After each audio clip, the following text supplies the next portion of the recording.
Two women graduate the same year from the same state university. Same degree, same starting salary, $48,000, marketing coordinator, mid-sized city, same rent, same monthly take-home of about $3,100 after taxes. Their apartments are 3 miles apart.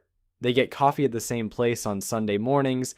10 years later, one of them opens her banking app on a Tuesday and checks her balance the way you'd check the weather. Casually, no stakes. She has $47,000 in a brokerage account, a used 2021 Honda she owns outright, and a mortgage payment that fits inside her budget without touching the sides. The other one has 3 unread voicemails from a number she doesn't recognize. There's a drawer in her kitchen she hasn't opened since February because she knows what's in it. She makes $67,000 now, nearly $20,000 more than when she started, and she has less financial room than she did at 23. They made the same income, they live in the same city. This isn't a story about money, it's a story about what happens when normal decisions stack on top of each other for a decade. My name is Nick, and I spend way too much time thinking about why people with identical starting points end up in completely different financial realities. If you've ever felt like you're earning more than you used to, but somehow getting further behind, subscribe and give this a like, because today we're going to follow one of those women, we're going to call her Maya, through every level of debt in America, from her first car loan at 23 all the way to the floor dropping out. And we're going to run every number because the math is the whole story. Maya is 23. She just started her job. She's not reckless. She budgeted carefully. She reads about personal finance. She knows compound interest is a thing. Her take home is $3,100 a month. Her rent is $1,200. After rent, she has $1,900 left for everything else. Groceries, utilities, phone, health insurance, gas, savings. It's tight, but it works. She has $2,400 in savings and 0 debt. She is exactly 1 car away from level 1. Level 1, the car loan. Maya's car dies on a Tuesday, timing belt, the mechanic says. Repair costs more than the car's worth. She needs to get to work. She doesn't have $12,000 cash sitting around. Nobody at 23 does. So she walks into a dealership on a Thursday afternoon. The salesman is friendly, smells like a department store, and within 4 minutes is sliding a worksheet across the desk called a 4 square. It has 4 boxes: vehicle price, trade-in value, down payment, and monthly payment.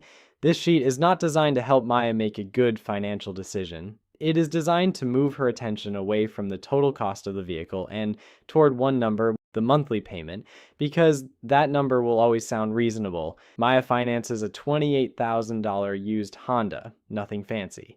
7 years old, 44,000 miles. The loan is $24,000 after her $4,000 down payment, which, by the way, is most of her savings, at 9.1% APR over 60 months.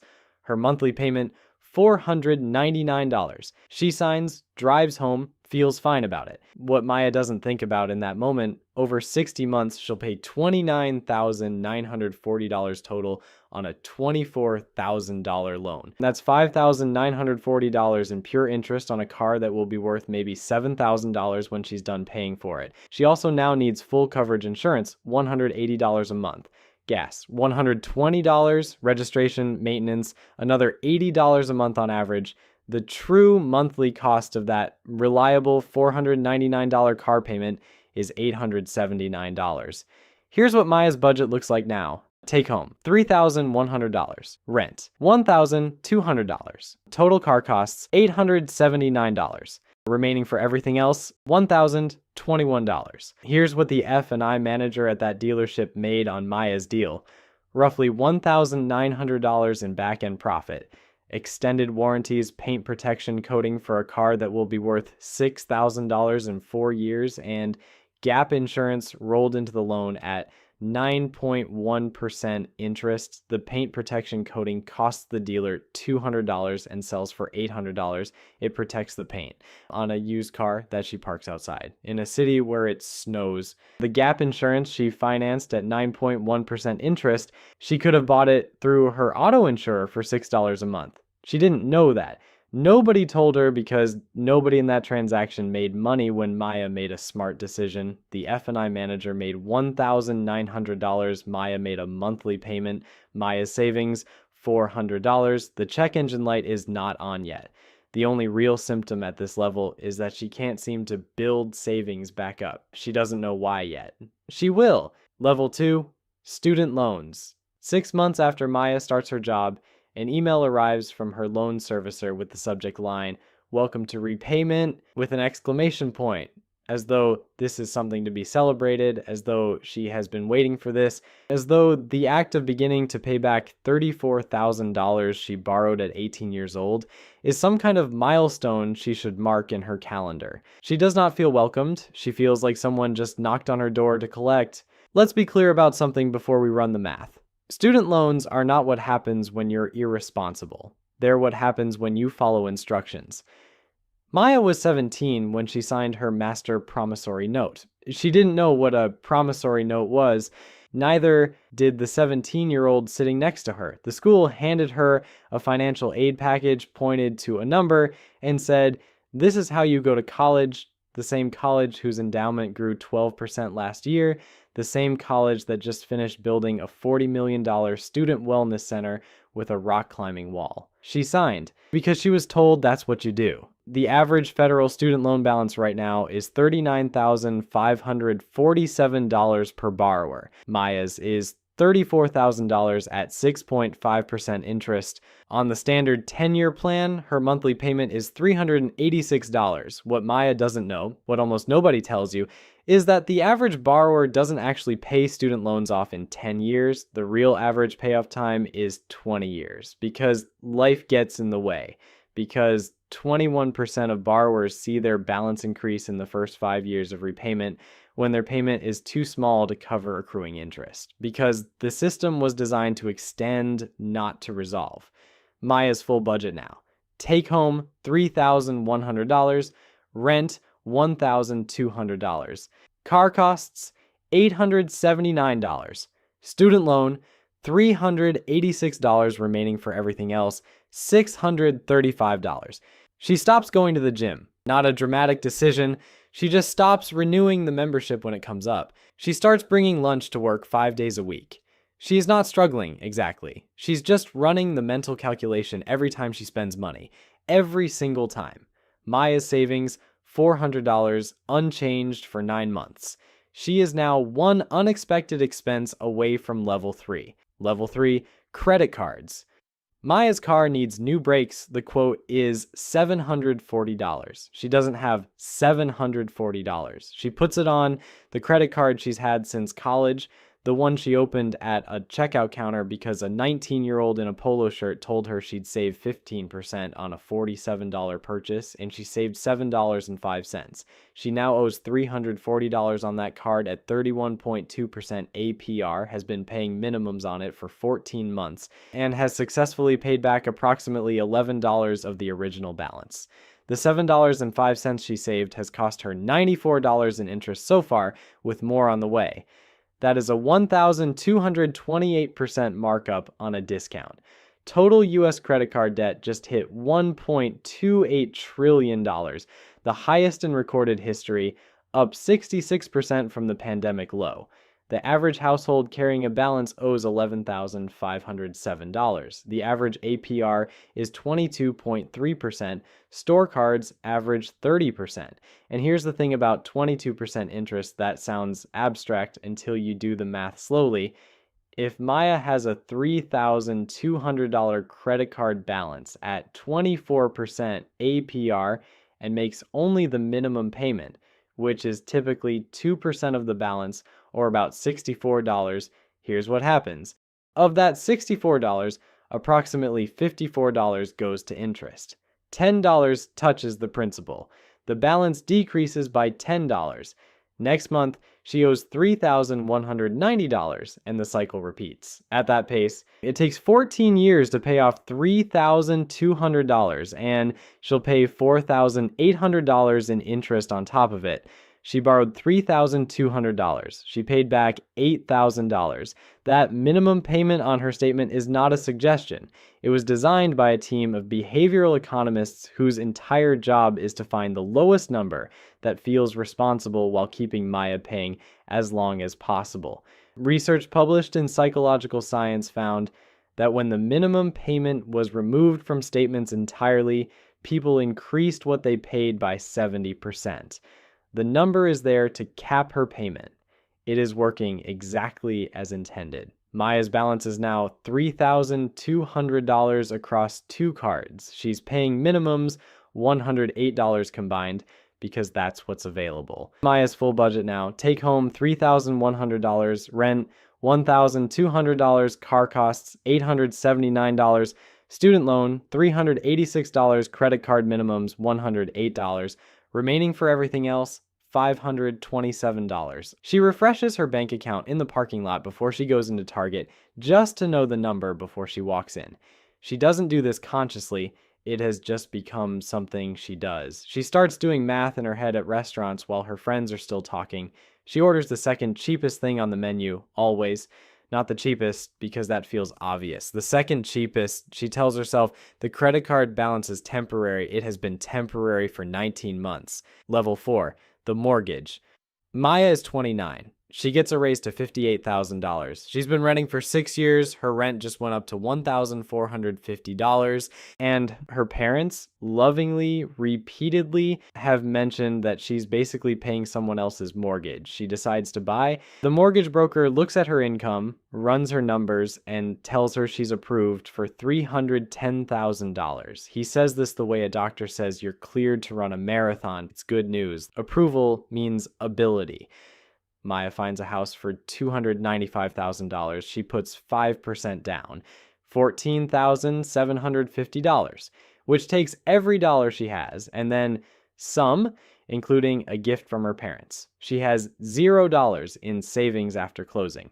Her mortgage is $280,250 at 6.9% over 30 years. Monthly mortgage payment, $1,853, but that's just principal and interest. Let's add everything the mortgage broker didn't mention. Property taxes, $340 a month. Homeowners insurance, which has gone up 48% since 2020 because climate change decided to start pricing itself into premiums. Another $210 a month. Maintenance. The standard rule is 1% of home value per year, which is $2,950 annually or $246 a month. And because Maya put less than 20% down, she pays PMI's private mortgage insurance $148 a month. This is the monthly fee you pay for the crime of not being wealthy enough to have put 20% down. It protects the bank if you default. You pay it for the bank. Total monthly housing cost, $2,797. Take a second with that number. $2,797 a month. That's before Maya buys a single can of soup. Now let's run her full budget at 29. New take home, after raise, $3,580 mortgage plus housing costs, $2,797. Car costs, $879. Student loan, $386. Credit card minimums, $185. Remaining for everything else, minus $667. That is negative $667. Not tight, not stretched, negative. And so Maya does what millions of people do. She refinances the car to lower the payment, switches to income-driven repayment on her student loans, which drops the monthly payment but extends the loan by years, and moves card balances to a 0% promo card. She makes it technically work. Her margin is about $190 a month. There is no emergency fund. There's no retirement contribution beyond the employer match she kept because canceling it would mean admitting she can't afford the house. Now, the inspector's report, the inspector found 9 separate items he described as recommend monitoring. The HVAC is original to the house. The water heater is from 2009. The electrical panel has some components approaching end of useful life. His professional conclusion on all 9 items was that they were functional.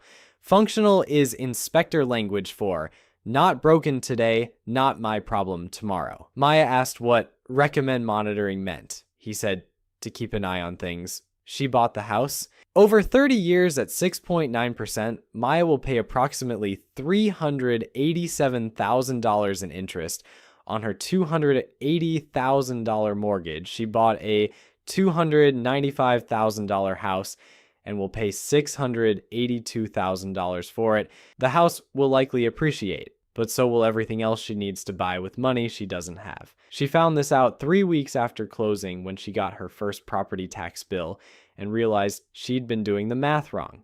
The check engine light came on last week. She has not gotten it diagnosed. She knows what it'll cost. She's waiting until she has the money, which is a sentence that now governs basically every decision she makes. Everything above assumed one thing, that nothing goes wrong. Level 5, the floor drops. 8 months after Maya moves in, her water heater fails. The replacement is $1,400. She puts it on the card. 2 months after that, she gets a bill from an urgent care visit she thought her insurance covered. It's $890. She puts it on the card. Her credit card balance is now $9,400 across 3 cards. Her minimum payments are $320 a month. She is paying $320 a month, and the balances are still growing because the interest is accruing faster than the minimums cover it.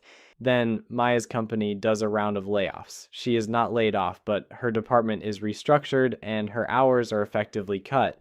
Her take-home drops to $2,900. She is now $800 short every month before she buys a single grocery item.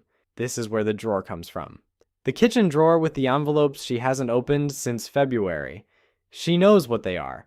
There are 3 from the credit card companies, not statements, the other kind, with return addresses she recognizes. There is one from a collection agency. Her student loan servicer has called twice. She has not called back. Not because she's irresponsible, because calling back requires her to hear a number she already knows, and hearing it out loud doesn't make it smaller. In 2025, 565,759 Americans filed for bankruptcy, up 11% from the year before. December alone jumped 21% year over year. The average filer earns between $35,000 and $70,000. These are not reckless spenders. 2/3 of all personal bankruptcies in America are tied to medical expenses, the number one cause. Not vacations, not impulse purchases, a bill for a thing that happened to their body that they did not choose. Maya is not at bankruptcy yet, but she is 2 more unexpected expenses away from it. She knows this. She lies awake at 2 a.m., not thinking about anything specific, just running numbers, the car payment, the mortgage, the card balances, the minimum that's due Thursday. She doesn't have insomnia. She has math. People who have gone through bankruptcy describe the automatic stay, the legal order that immediately stops all collection calls, all wage garnishment, all creditor contact as, and I want to be specific here, the first moment of peace in years. The first moment in years. That's not a footnote. That's an indictment of what the system does to people who got caught by it. Let me show you the other version of this story, because this is where the real cost becomes visible. Alternate Maya. Same $48,000 salary, same city, same rent of $1,200. Bought a $9,000 Honda Civic with cash she'd been saving. No car payment. She put $499 a month, the exact payment the other Maya has, directly into a Roth IRA invested in an S&P 500 index fund. At 55, alternate Maya has $820,000 in that investment account from the car payment she never made. The Maya we've been following has a 2019 Honda she's still making payments on, $9,400 in credit card debt, a water heater she financed, and $1,100 in savings. Same salary, same city, same coffee shop. Here's the number that should genuinely stop you cold. The average American running a car loan, student loans, and credit card debt simultaneously pays about $1,500 a month in non-mortgage debt service. If that $1,500 had been invested instead at the historical 8% annual return over 30 years, it becomes $2.2 million. That's not the interest you paid.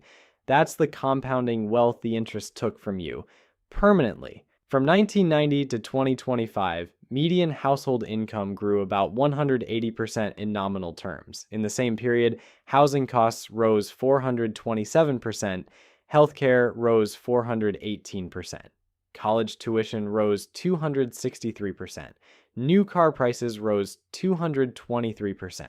The debt is not a character flaw. The debt is the gap between what everything costs and what everyone earns, filled with borrowed money at interest rates that guarantee someone else gets wealthy while you tread water. In total interest paid across all consumer debt in America reaches approximately $1 trillion per year. Not building hospitals, not funding schools, transferring wealth from people who need to borrow to institutions that profit from lending. Every day, at scale. The question is whether you're going to let it run on you or understand it clearly enough to make different choices. I'm not going to tell you to skip the avocado toast. I'm not going to suggest a budgeting app. I'm going to say something simpler. The fact that you feel financially behind despite doing everything correctly is not a personal failure. It is a predictable, documented, mathematically inevitable outcome of a system where costs have outpaced wages for 35 years and the gap has been filled systematically with debt products that are specifically engineered to be easy to acquire and expensive to hold. Maya is not a cautionary tale about irresponsibility. She's a cautionary tale about what normal looks like now. Car loan at 23, student loans at 22, credit cards filling the gaps by 26. Mortgage at 29 that the broker said was fine. And then something goes wrong because something always goes wrong, and suddenly you realize the life you were building was entirely dependent on nothing going wrong. You can make different choices, not because you're smarter than Maya, but because you can see the structure now.